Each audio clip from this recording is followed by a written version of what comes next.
Ms. Hazel Poa.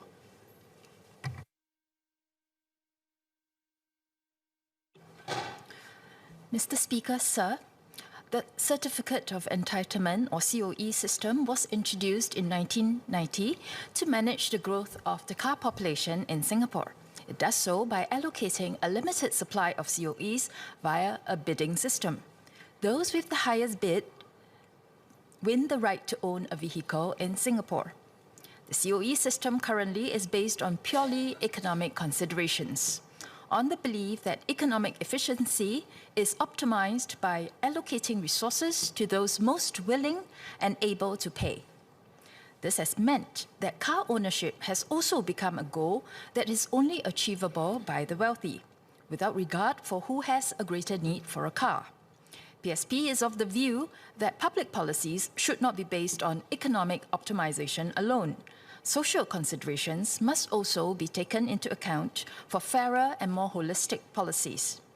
In the case of commercial vehicles, PSP has no objection to the current system of allocating based on those most willing and able to pay. However, for private vehicles, PSP believes that even though not everyone in Singapore will be able to own a car, we should also consider the needs of certain groups in society in deciding who gets to own a car. We would therefore like to propose a hybrid COE system that takes into account both economic and social factors in the allocation of private vehicles, which will only apply to Category A, B, and D COEs.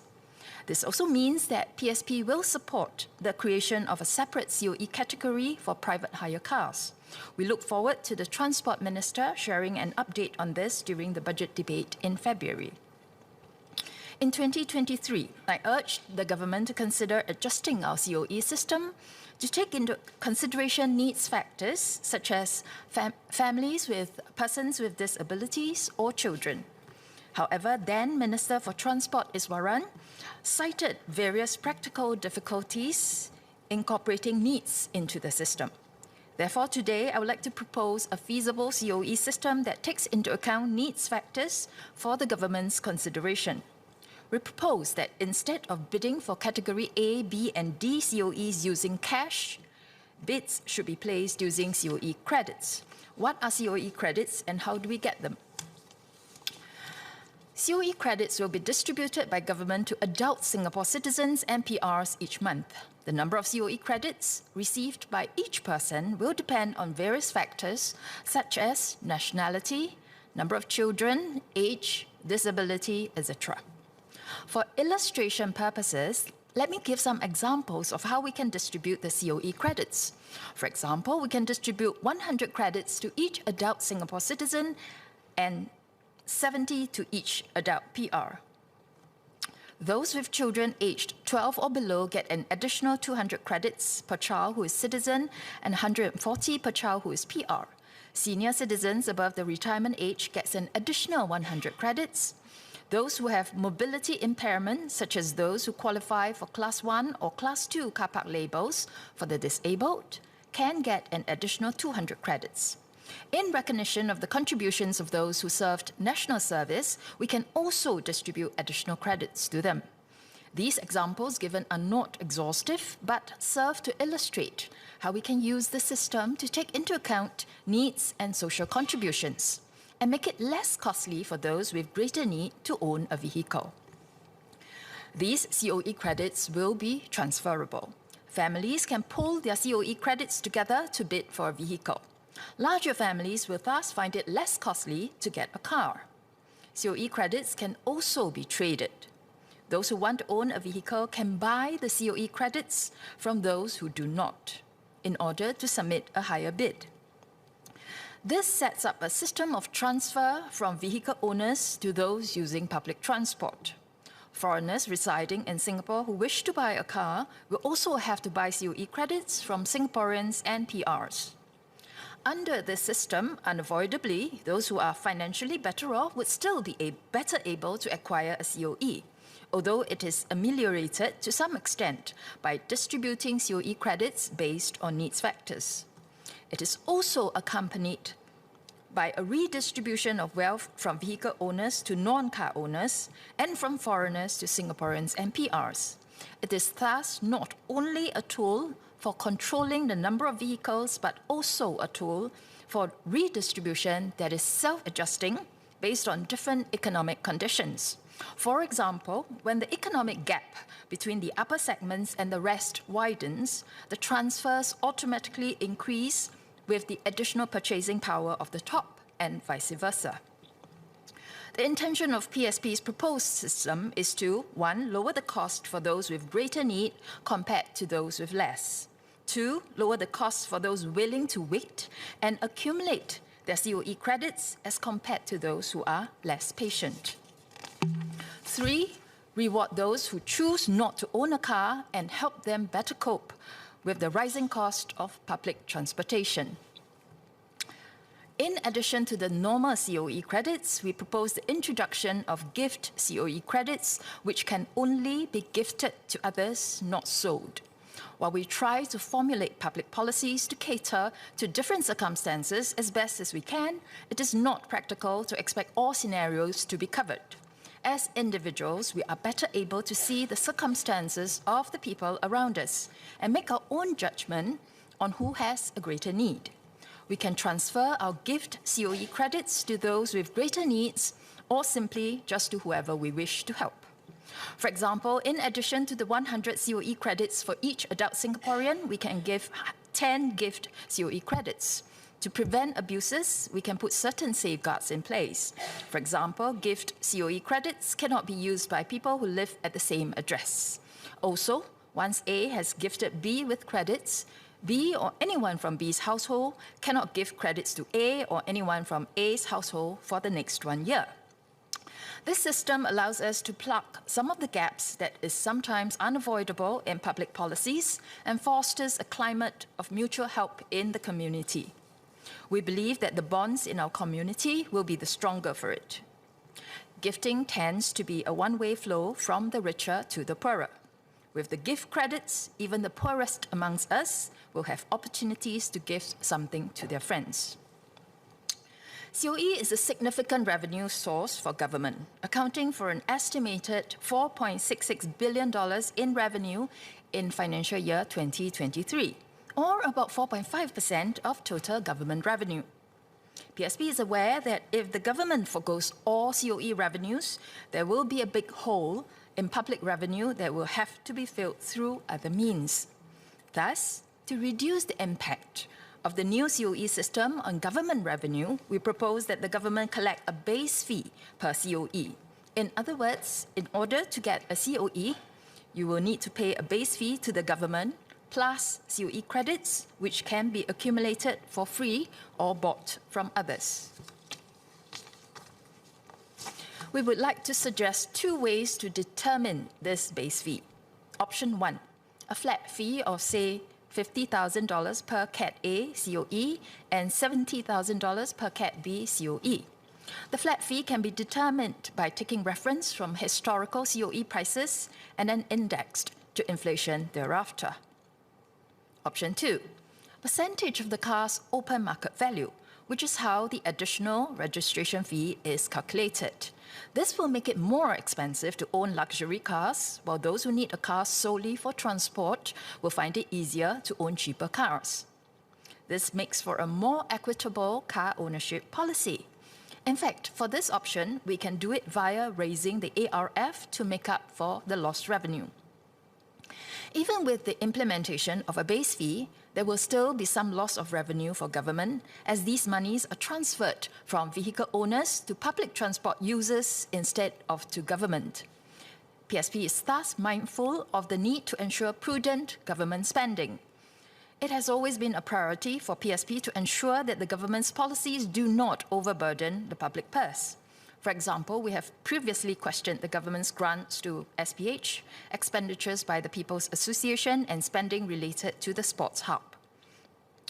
It is also our view that the government needs to reassess how we are spending or collecting money in some areas of public policy to ensure greater fairness for Singaporeans. Housing is one example, COE policy is another. In 2023, I asked the Minister for Transport in this House if the authorities would consider introducing a levy for additional vehicle purchases similar to the additional buyer stamp duty, or ABSD, used in the housing market. At the time, the Minister said that high COE prices were not explained by multiple car-owning households.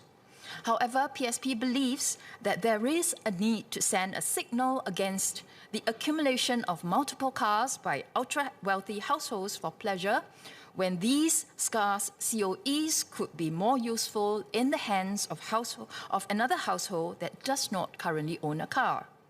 Thus, we continue to feel that an additional levy should be imposed on any additional car purchases by a household. However, in order to be fairer to multi-generation families residing together or larger families, exceptions can be made where the household size is such that the ratio of household members to each car is 5 or more before such additional purchase.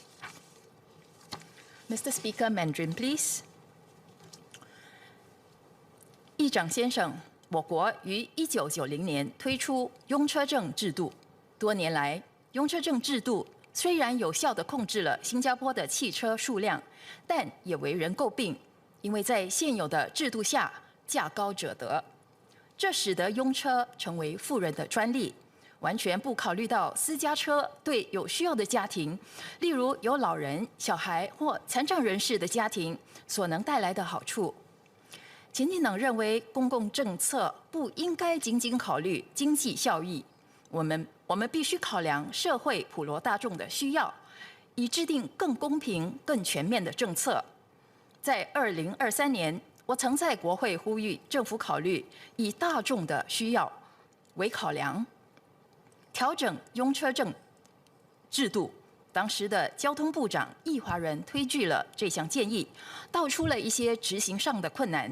因此，我今天要提出一个能够考量需要并可执行的拥车证制度，供政府考虑。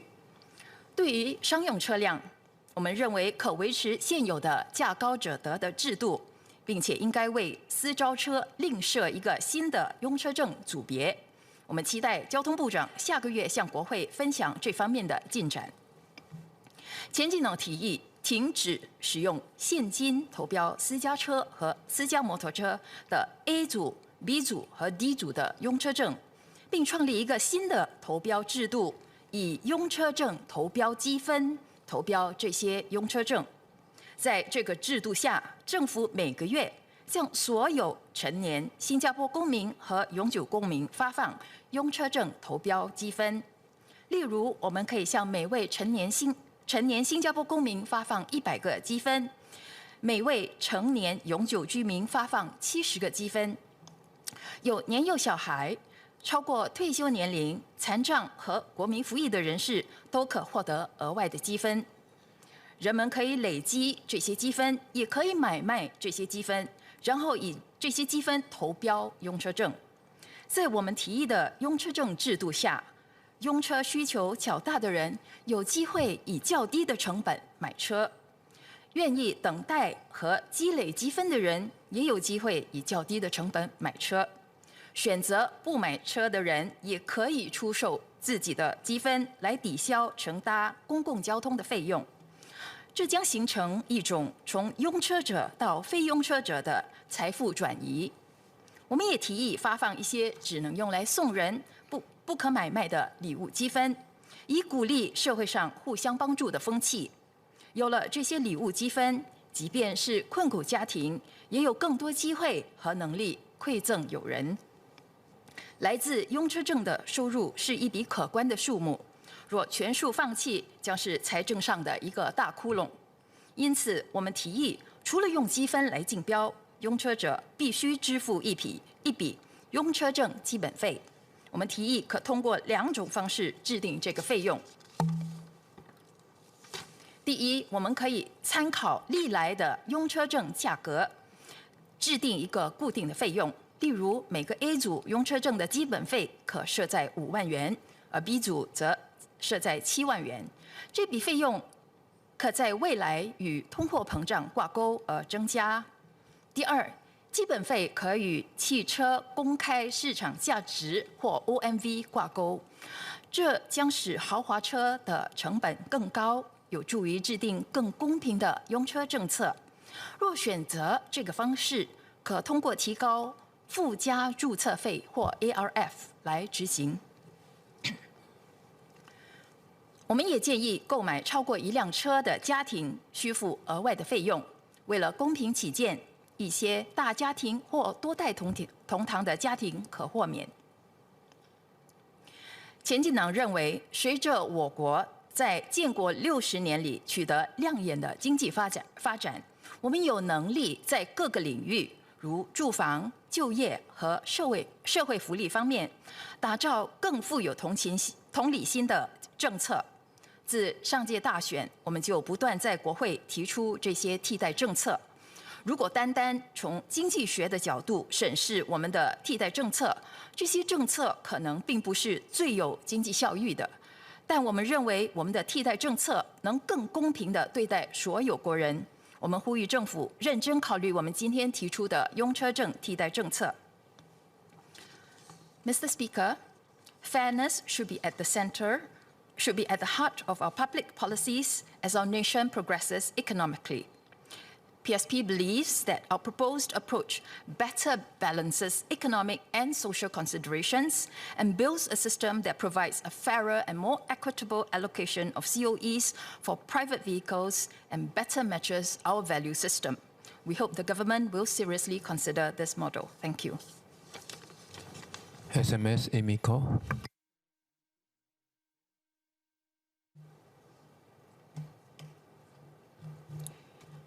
Mr. Speaker, I note that the member's speech is primarily about a COE credits allocation framework. Given Singapore's land and carbon constraints, it is critical to manage our vehicle population and usage. We do so through the vehicle quota system, or the VQS, which works efficiently to allocate a scarce resource, COEs, through a price mechanism. In addition, we manage congestion during peak hours through the electronic road pricing, or ERP system.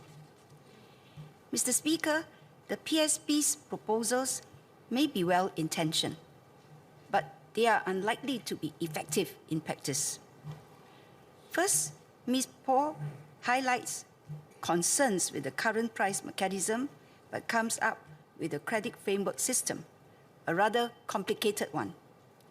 Under the proposal, those who want to own a car can buy COE credits from those who do not.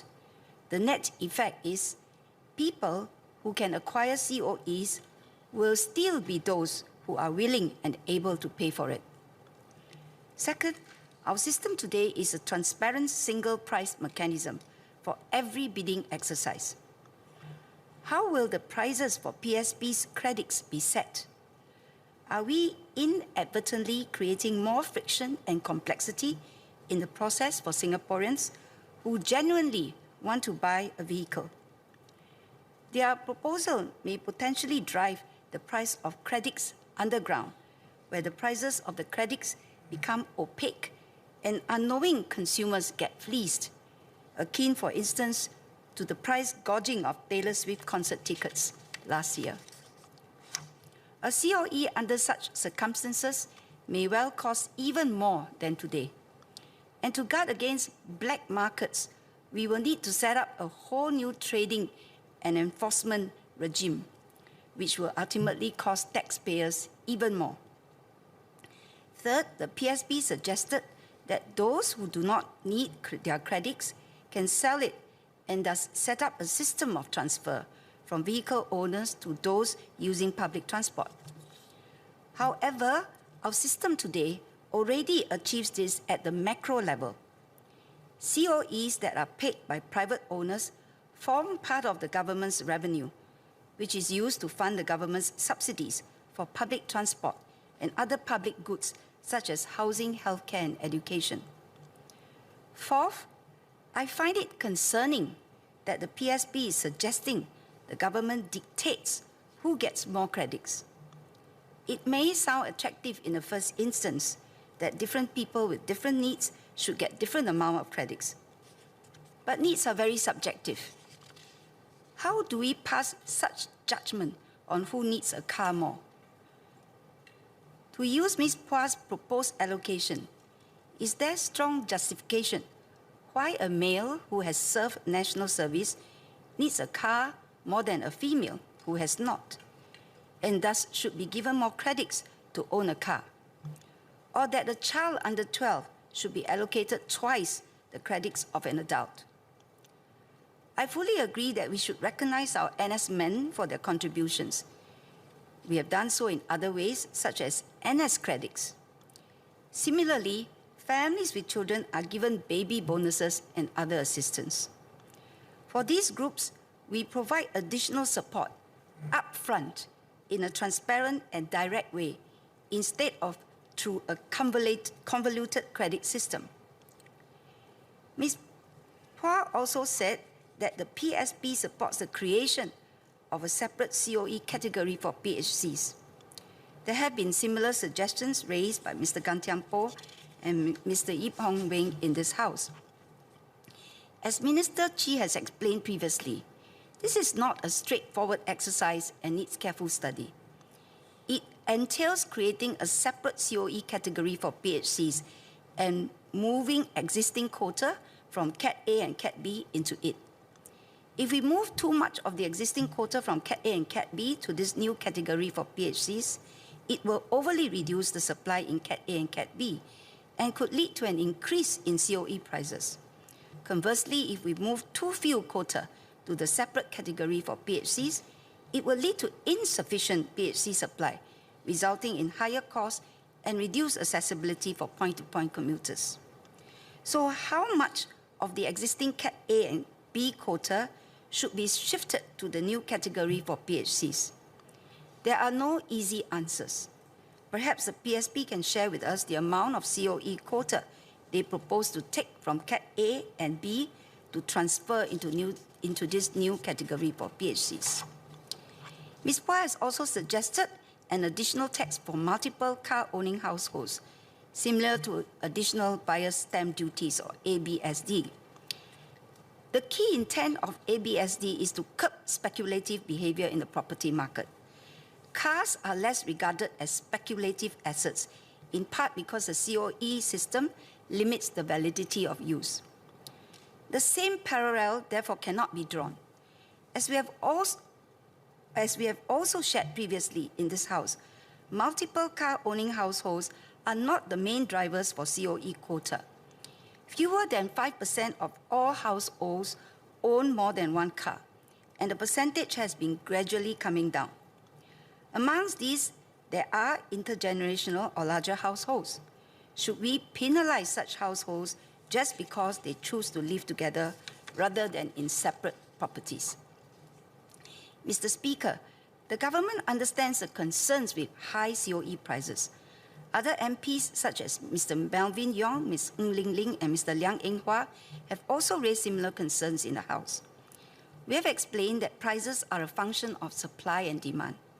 The government cannot control demand, but we have made significant moves to increase supply, including through the cut and fill approach for Cat A, B, and D, where we bring forward COEs from the peak supply years to fill the current drought. In 2024, we increased the Cat A and B quota by more than 9,000 via cut and fill. The quota release was more than 30% higher than what it would have been without cut and fill. The increased supply appears to have dampened COE price increases. When we debated the cost of living motion in this House in November 2023, Ms. Poa highlighted her concern with high COE prices, as did other MPs. Since then, the prevailing quota premium or PQP across categories A, B, C, and D have come down by between 5 to 20%. Mr. Speaker, the government will, where appropriate, continue to increase the COE supply to cut and fill, and from February 2025 onwards, also through the 20,000 additional COEs announced in October 2024, till it reaches its projected peak from 2026. The additional injection of up to 20,000 COEs is made possible due to changes in travel patterns after COVID-19 and enhanced capabilities to manage traffic congestion with ERP 2.0. This increase in supply is the most direct way to give more households the choice of owning a car without causing traffic congestion. More importantly, we remain committed to our shared car-light vision, where walk, cycle, and ride are the predominant travel modes. Central to our car-light vision is mass public transport. We will continue to expand our rail network over the next decade. Last year, we have also launched the Bus Connectivity Enhancement Program to enhance the bus network. There is also a role for shared transport, which includes point-to-point or P2P services and car-sharing services. These services allow those who need to use a car every now and then to access car-like services without having to own a car. In conclusion, Mr. Speaker, the government has and will continue to invest heavily in public transport and infrastructure to make it accessible, affordable, and convenient for all. We believe this will also be the most equitable approach in meeting the transport needs of all Singaporeans.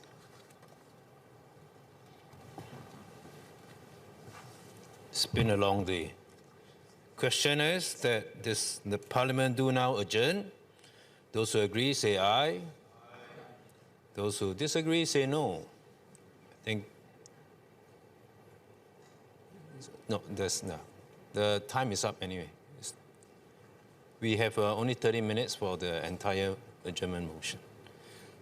As I was saying, I think the ayes have it. The ayes have it. Pursuant to Standing Order 2, Section 3A, I wish to inform honourable members that the sitting tomorrow will commence at 11 a.m. Order, order.